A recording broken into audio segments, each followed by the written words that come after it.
राहुल सोलापूरकर यांच्या निवासस्थानी पोलिसांचा बंदोबस्त कायम ठेवण्यात आलाय. खबरदारी म्हणून पोलीस बंदोबस्त तैनात ठेवण्यात आलाय. जळगावच्या यावल तालुक्यातील अठरावलमध्ये मुंजोबा यात्रा महोत्सवानिमित्तानं भाविकांनी मोठी गर्दी केली. यात्रा महोत्सवाच्या निमित्तानं नवस फेडण्यासाठी राज्यभरातून भाविक दाखल झालेत. पंढरपुरात दुसरा राज्यस्तरीय कला शिक्षक अधिवेशन पार पडलं. अधिवेशनामध्ये कला शिक्षकांच्या अनेक अडचणींबाबत विचारमंथन करण्यात आलं. जालन्याच्या मंठा तालुक्यातील तळणीमध्ये स्वगावी परतलेल्या सेवानिवृत्त सैनिकाची घोड्यावरनं मिरवणूक काढत स्वागत करण्यात आलं. गावात ठिकठिकाणी महिलांनी रांगोळ्या काढून जवानांचं औक्षण केलं.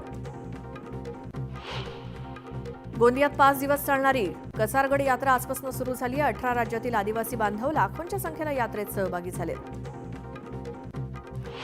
नाशिक आर्मी कॅन्टोन्मेंटमध्ये तैनात असताना पाकिस्तानच्या ISI या गुप्तचर संस्थेशी हेरगिरी केल्याप्रकरणी पंजाबमध्ये एका जवानाला अटक करण्यात आली. संदीप सिंह असं हेरगिरी करणाऱ्या जवानाचं नाव आहे.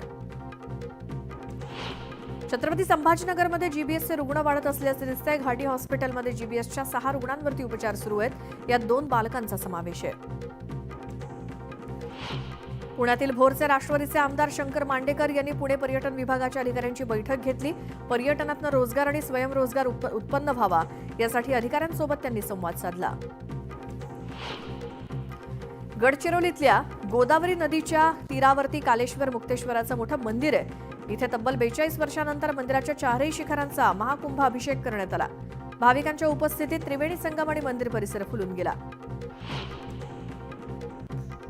पुण्याच्या भोर तालुक्यातील नीरा देवघर प्रकल्पांतर्गत सुरू असलेली उपसिंचन योजनेची कामं प्रगतीपथावरती आली आहेत. भोरसह खंडाळा आणि फलटण तालुक्यातील शेतकऱ्यांना सिंचनाचा लाभ मिळणार आहे. फक्त पारंपरिक भात शेतीवरती अवलंबून असणारा आंबेगाव तालुक्याच्या पश्चिम पट्ट्यातील आदिवासी शेतकरी आता स्ट्रॉबेरी लागवडीकडे वळलाय.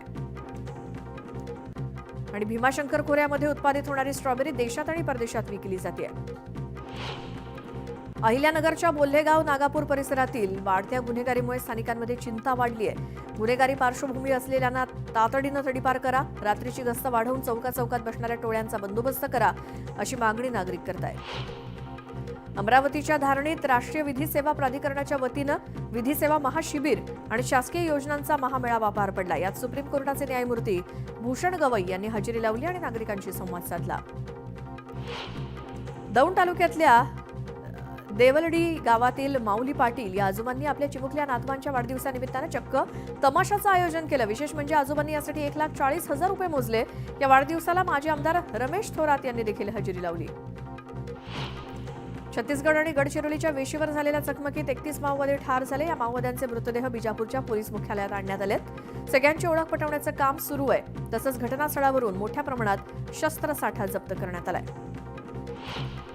मराठवाड्यात महावितरणकडून ग्राहकांना मोबाईलवरून वीज पुरवठा खंडित करण्याची नोटीस दिली जाते. त्यानंतरही बिल न भरल्यास वीज पुरवठा खंडित केला जातोय. आतापर्यंत 5,065 वीज ग्राहकांचा 17,80,00,000 रुपयांच्या थकबाकीसाठी वीज पुरवठा खंडित करण्यात आलाय. सोलापूरच्या कुंभारी इथे गेनसिद्ध महाराजांच्या मंदिरात कलशारोहण सोहळा संपन्न झाला. या सोहळ्यात महाराष्ट्रासह कर्नाटकातील भाविक मोठ्या संख्येनं सहभागी झाले होते. अवैध मासेमारीवरती लक्ष ठेवण्यासाठी रत्नागिरीत ड्रोनची गस्त सुरू झाली आहे. ड्रोनद्वारे टिपल्या जाणाऱ्या मासेमारी नौकांवर दंडात्मक कारवाई केली जाते. अशातच मासेमारी उद्योग अडचणीत येत आहेत. दरम्यान पालकमंत्री उदय सामंत यांनी यात लक्ष घालून सहकार्य करण्याची मागणी नौका मालकांनी केली. जळगाव विमानतळावरून उडान योजनेअंतर्गत गोवा, पुणे, हैदराबाद तसंच मुंबई आणि अहमदाबाद विमानसेवा नियमित सुरू झाली आहे. जळगाव ते पुणे या आठवडाभर असलेल्या विमानसेवेच्या वेळापत्रकात बदल करून ती आता 4 दिवस असणार आहे. जळगावच्या वराडमध्ये 2 वर्षांपासून सुरू असलेली पाणीपुरवठा योजना अपूर्णच आहे. 75 लाखांच्या योजनेचं काम बंद पडल्यामुळे ग्रामस्थांनी मागणी केली आहे. जळगाव जिल्ह्यातील जामनेर इथे 16 फेब्रुवारीपासून देवाभाऊ केसरी कुस्ती स्पर्धेचं आयोजन करण्यात आलंय. या कुस्ती स्पर्धेत 8 देशातील नामांकित महिला आणि पुरुष मल्ल सहभागी होणार आहेत. मुंबईच्या आयकर विभागात अधिकारी असलेल्या महिलेची फसवणूक झाल्याचा प्रकार समोर आलाय. या अधिकाऱ्याच्या बँक खात्यातनं 26 लाख रुपये परस्पर काढून घेतल्याचा प्रकार उघडकीस आलाय.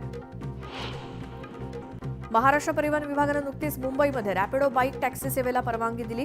येत्या 2 महिन्यात मुंबईत रॅपिडोसारखी बाईक सेवा सुरू होण्याची शक्यता आहे. प्रवाशांना ओला आणि उबेरच्या टॅक्सी सेवेप्रमाणेच रॅपिडोच्या बाईक राईडचा पर्याय उपलब्ध होणार आहे.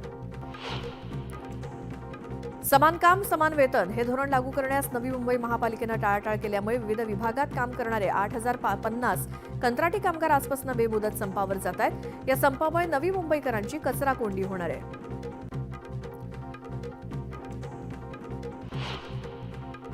मुंबई पुणे महामार्गावरती प्रवास करणाऱ्यांसाठी एक महत्त्वाची बातमी। यशवंतराव चव्हाण मुंबई पुणे द्रुतगती महामार्गावरील पनवेल इथल्या मुंबईकडे जाणारा एक्झिट मार्ग कळंबोली सर्कलमधील बांधकामामुळे 11 फेब्रुवारीपासून 6 महिन्यांसाठी पूर्णपणे बंद असेल। त्यामुळे प्रवाशांना पर्यायी मार्गाचा वापर करावा लागेल।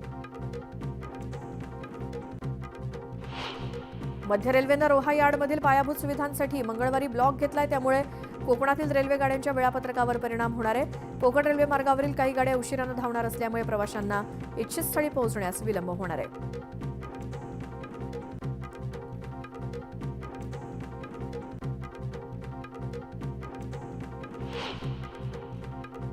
राज्यात कमाल तापमानात 1 ते 2 अंश सेल्सिअसनं वाढ होण्याची शक्यता असून पुढील 24 तासात कोकण, मध्य महाराष्ट्र आणि मराठवाड्यात ही वाढ जाणवेल। मात्र त्यानंतर तापमानात हळूहळू घट होईल असा अंदाज हवामान विभागानं वर्तवलाय।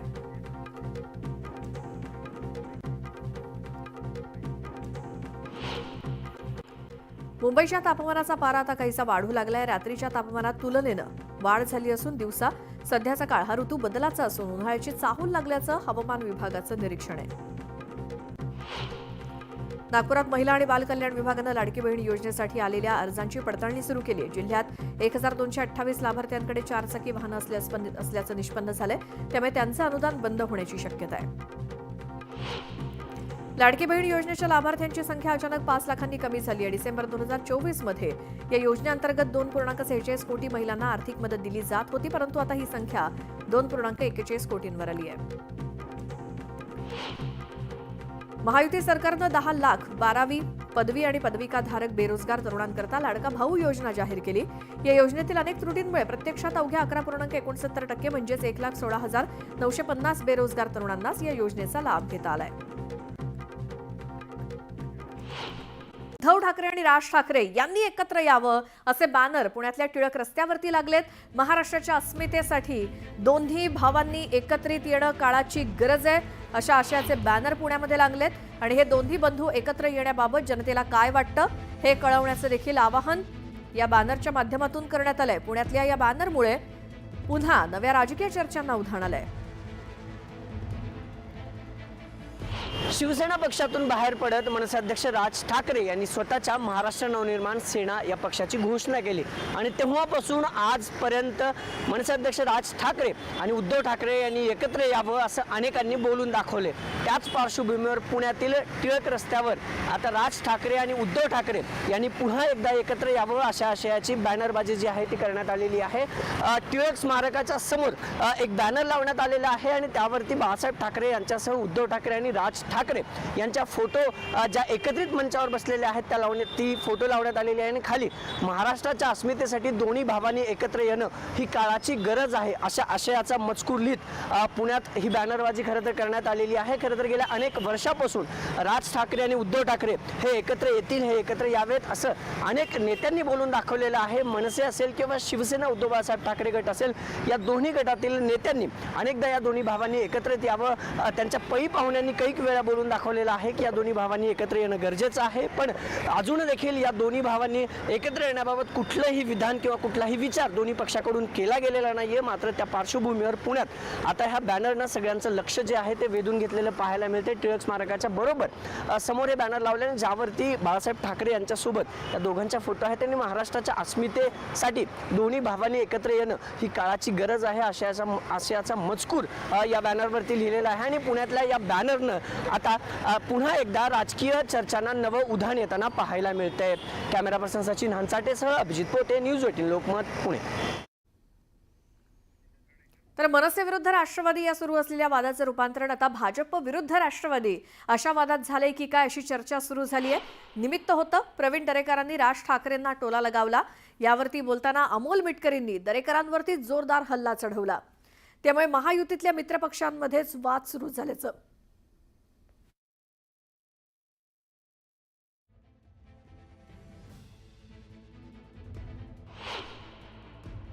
अजित पवार 42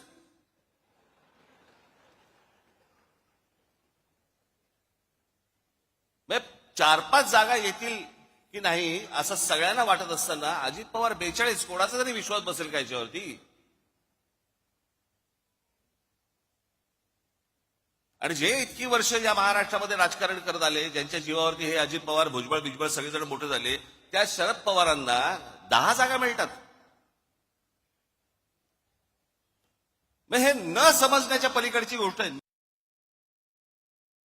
मुलाला निवडून आणता येत नाही आणि तुम्ही आम्हाला गप्पा मारता. ज्यावेळेस आम्ही कष्ट घेतलेले होते, आम्ही मेहनत घेतलेली होती, तुम्ही सगळे बघत होता. मला एका लोकसभेच्या निवडणुकीला माझ्या मुलाला निवडून नाही आणता आलं, दुसऱ्या निवडणुकीत माझ्या पत्नीला निवडून नाही आणता आलं. जे नाही लोकांनी कौल दिला त्याच्यात काही ईव्हीएम मध्ये गडबड झाली नाही. जनतेने मतदान केलं ते आम्ही लोकशाहीमध्ये मान्य केलं पाहिजे. तर अजित पवारांनी राज ठाकरेंना पराभवाचा सिद्धांत सांगितल्यामुळे केवळ मनसेच टीका करते असं नाही, तर अजित पवारांचा मित्रपक्ष असलेल्या भाजपच्या सुद्धा काही नेत्यांनी अजित पवारांकडे बोटं दाखवायला सुरुवात केली आहे. मला वाटतं दुसऱ्याकडे एक बोट दाखवत असताना 4 बोट आपल्याकडे आहे, त्याचं भान सगळ्यांनी वक्तव्य करताना ठेवलं पाहिजे. अजितदादांनाही आपल्या मुलाला निवडून आणता आलं नाही, अजितदादांनाही आपल्या पत्नीला निवडून आणता आलं नाही. हरजीत तो इंदिरा गांधीची पण झालेली आहे, अटल बिहारी वाजपेयी साहेब पण हरलेले आहेत, कोकणात राणे साहेब हरलेत, विलासराव देशमुख मुख्यमंत्री हरलेत, आता केजरीवाल मुख्यमंत्री हरलेत. त्याच्यामुळे मग हरण्यावर गुणवत्तेचा किंवा नेतृत्वाचा कस लागत नाही. नेतृत्व हे लोकाभिमुख असतं. लोकांनी नेता मानलं पाहिजे. निवडून आलं म्हणजे नेता होता येत नाही. महायुतीमध्ये आपण एकत्र आहोत.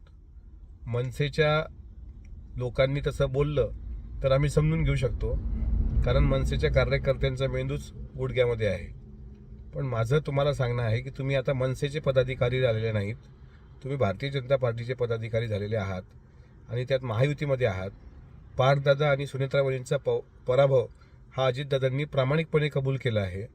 मात्र ज्या 41 जागा आल्या त्या भाजपच्या पदराआड आल्या असं जे काही देशपांडे नावाचा मनसेचा प्रवक्ता बोलला आहे, ज्याची अवकात 13.5% मतं घेण्याची आहे, त्याच्या सुरात सूर मिसळून आपण अशा प्रकारचं जे काही वक्तव्य केलं हे महायुतीच्या अनुषंगाने अत्यंत निंदनीय आहे.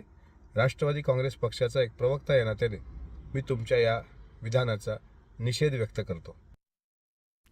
साताऱ्याच्या फलटण इथे संजीवराजे नाईक निंबाळकर यांची आयकर विभागाची चौकशी पूर्ण झाल्यानंतर आज रामराजे नाईक निंबाळकर यांच्या मोबाईल स्टेटस चर्चेचा विषय बनलाय.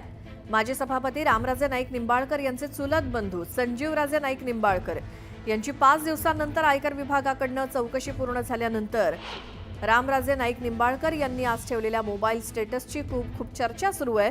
सुरुवात तुम्ही केली आहे, शेवट मी करणार, अशा आशयाचा हा स्टेटस.